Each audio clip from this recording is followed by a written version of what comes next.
Hey guys, welcome back to the channel. Today, I've got a hoverboard. It's not super amazing, so we're gonna take it apart and see what's inside of it. Let's get into it.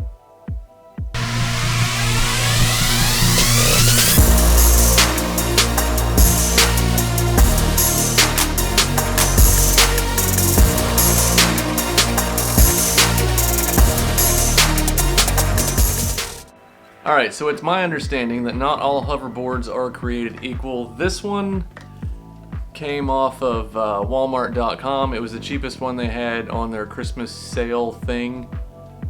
I think I spent like 80 bucks on it, maybe. I don't remember for sure. I kind of want to use it in a future project, but I'll tell you more about that later, maybe. I might just make you wait. I'm not sure. I've got a cool idea for the guts of this. But for now, it doesn't seem like it runs all that long. Granted, I weigh about 160 pounds, which for something intended for a child is probably a little on the heavy side. But it says it'll run a lot heavier than that, so I don't think I'm pushing the limits too far. But the runtime on it doesn't seem very good.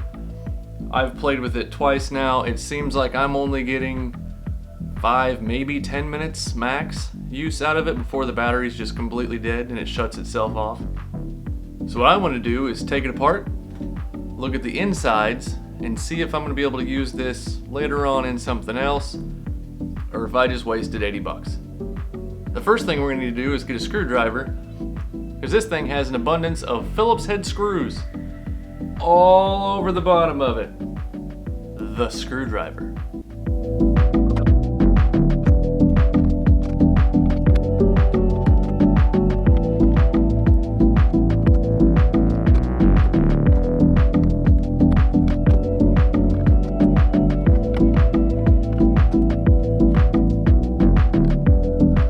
So that is all of our screws out.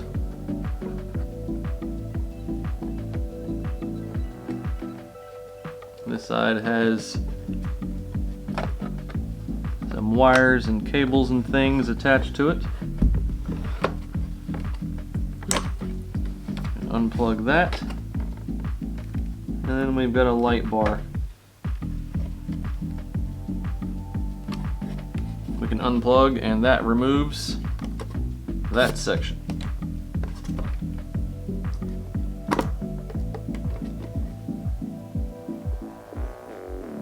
The other side comes off in a similar fashion. We got our power switch and our charging port on this particular side. And I'm assuming the reason it only runs for a short amount of time is due to the very, very small battery pack. This is not exactly what I would consider large. Well, we've got a pair of motors on each end. We've got the controller units for each one, I'm assuming here. So hopefully we'll be able to use this in something later. A future project that I am not telling you about yet. But yeah, looking at the way this is built on the inside, we should be able to build my idea off of this center bar. I'm not sure what we learned here other than taking a few screws out and seeing some electronic guts that don't really mean a whole lot to me because I'm not much of an electronics guy. But what I did learn is that center spar through the middle of it. I'm going to be able to brace off of that for a future project. Again, I'm not going to tell you what's coming up.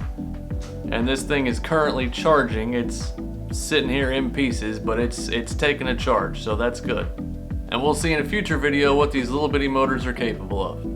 Until next time, thanks for watching, and I'll see y'all around.